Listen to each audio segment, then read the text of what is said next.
ഏറ്റവും നിർണായകമായ രാജ്യത്തെ സംബന്ധിച്ച് ഏറ്റവും അഭിമാനകരമായ ഒരു വാർത്തയാണ് കഴിഞ്ഞ കുറച്ച് മണിക്കൂറുകളായി രാജ്യാന്തര മാധ്യമങ്ങളും അതുപോലെ തന്നെ ദേശീയ മാധ്യമങ്ങളും സോഷ്യൽ മീഡിയയും ഒക്കെ ചർച്ച ചെയ്യുന്നത്. ചിക്കൻ നെക്ക് എന്നറിയപ്പെടുന്ന സിലിഗുരി കോറിഡോർ കേവലം 22 കിലോമീറ്റർ മാത്രം വരുന്ന ഒരു ഭൂപ്രദേശം.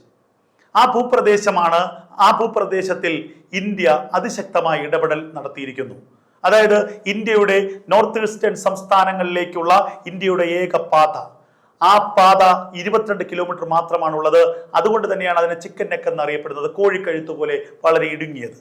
എന്നാൽ ഇന്ത്യ ഏറ്റവും നിർണായകമായ ഒരു സർജിക്കൽ സ്ട്രൈക്ക് ചിക്കൻ നെക്കിൽ നടത്തിയിരിക്കുന്നു.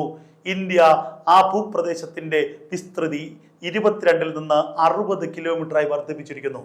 അതായത് ഇന്ത്യ ബംഗ്ലാദേശിന്റെ 38 കിലോമീറ്റർ ഭൂപ്രദേശം ഇന്ത്യ കൈയടക്കിയിരിക്കുന്നു. അന്താരാഷ്ട്ര മാധ്യമങ്ങളും ദേശീയ മാധ്യമങ്ങളും ഒക്കെ തന്നെ പുറത്തുവിടുന്നത്. ഗ്ലോബൽ ന്യൂസ് ഏജൻസി എന്ന് പറയുന്ന ഒരു മാധ്യമത്തിൽ വന്നതാണ് ആദ്യത്തെ ഒരു ആർട്ടിക്കിൾ. അതിനെ പിൻപറ്റിയാണ് പിന്നീട് അമേരിക്കൻ മാധ്യമങ്ങളും ഇപ്പോൾ രാജ്യത്ത് തന്നെ പ്രധാനപ്പെട്ട മാധ്യമങ്ങളും ഇത്തരം വാർത്തകൾ നൽകുന്നത്.